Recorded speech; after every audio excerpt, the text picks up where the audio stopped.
Welcome back. They fought long and hard, but today it's still an uphill battle in winning official recognition for their sacrifices. Hundreds of thousands of women in Vietnam are veterans of the long war there.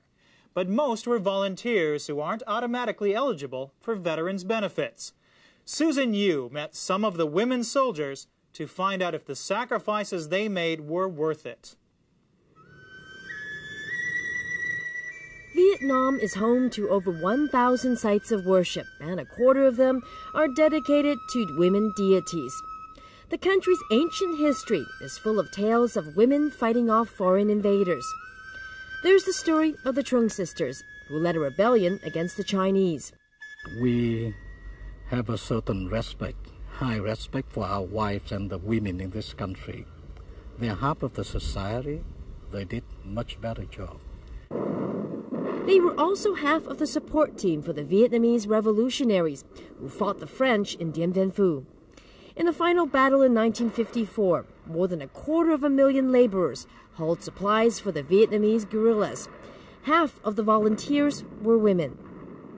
The Vietnamese people have a very long history, struggling against the enemy. That's like Chung sisters and Chiu and some other. And so I think they have tried their best to continue the very good traditions. In contemporary Vietnam, it's in the Mekong Delta province of Bến Tre, where the government says a legendary and unconventional fighting group made its mark. In 1960, the all-female long-haired army was formed to fight for Ho Chi Minh's revolutionary cause. In 1 year, the long-haired army ballooned to tens of thousands of members. In November of 1961, 3 days of confrontation left many casualties, as Win T. Kim Dung recalls.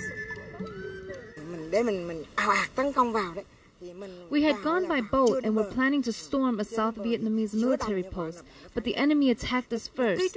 There was lots of heavy artillery fire from the nearby American base, and we suffered heavy losses.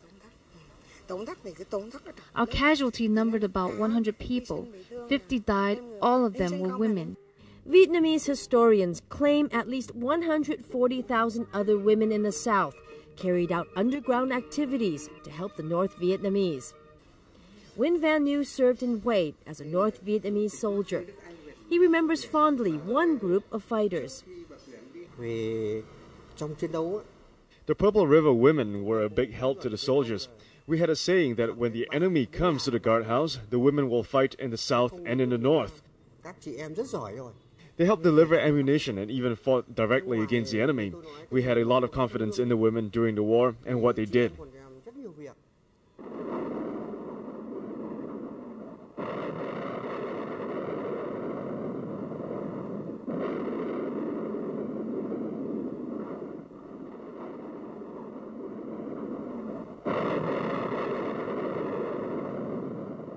They maintained the road, and some of the places were very heavily bombed during the war.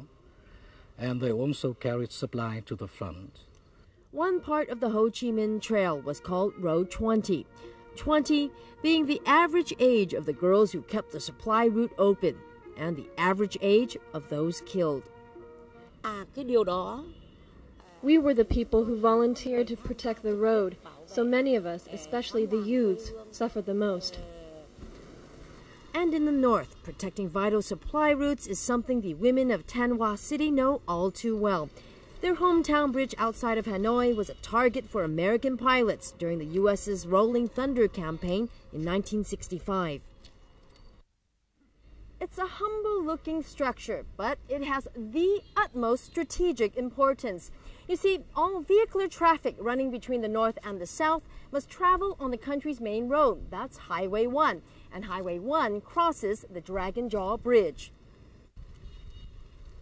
Known locally as the Ham Rong Bridge that crosses the Ma River, the span symbolized the resilience of the North Vietnamese. In early April, American planes pounded the bridge with hundreds of bombs. The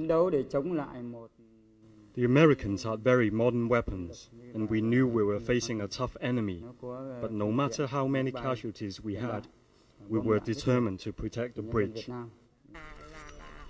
And protect the bridge they did, as Thanh resident Nguyen Thi Tuyen tells us. During the war, they attacked the Ham Rong area, and everyone on both sides of the Ma River came out to fight. That was on April 3rd and the 4th of 1965. It was fierce. Students, the young, and even old ladies fought to protect the bridge.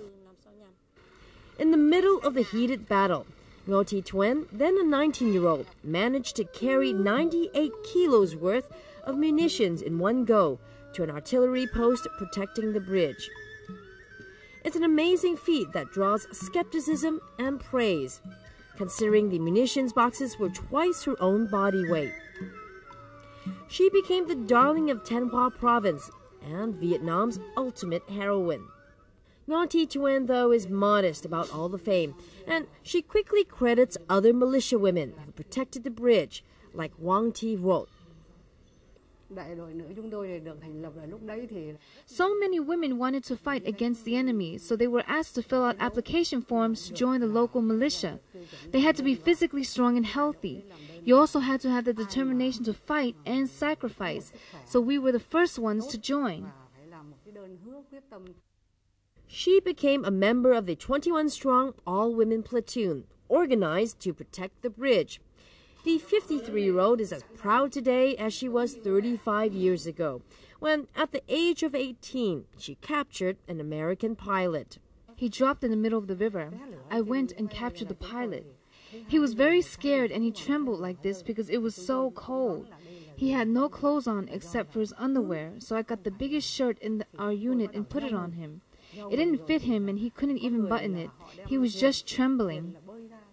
For communist Vietnam, it's these kinds of unbelievable victories and tales that are drawing more attention to the role of women in combat. And for some, it's attention that is long overdue. The party and the people's government wanted to address this earlier, but there were so many other crucial war issues that had to be addressed. Now, though, we have better conditions to address the sacrifices of the women of my generation. As many reminisce about the glory days, reality is hard to ignore. Sacrifices have left scars on those who made them. Nguyen Thi Tuyen, like many other young women who fought, have yet to reconcile losing on a different front. Many of the women who joined the voluntary forces did not have families or children. We are very sad, but we shouldn't feel sorry for them. We should do something to help them have a better life and to make up for all they suffered during the war. The All Vietnam Women's Union reports that the war left 1.4 million women widowed or unmarried. With many unable to find a spouse, a number of women war veterans chose to become single mothers. It wasn't until 1986, after pressure from the Union, that the government passed a law declaring that children without fathers would have the same rights as those born to married parents.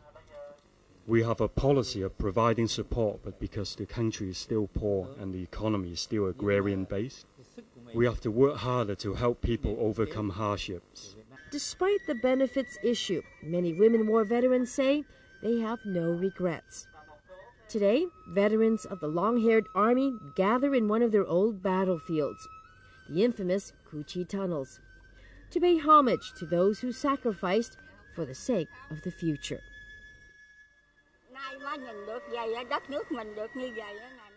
When I see my country as it is today, I know that I'm ready to die.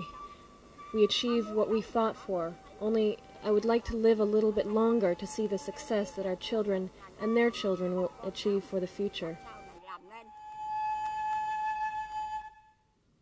Susan Yu on Vietnam's women soldiers.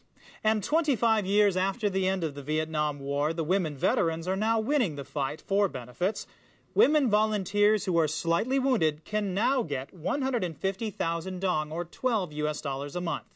Those who are completely disabled are entitled to 3 times that amount.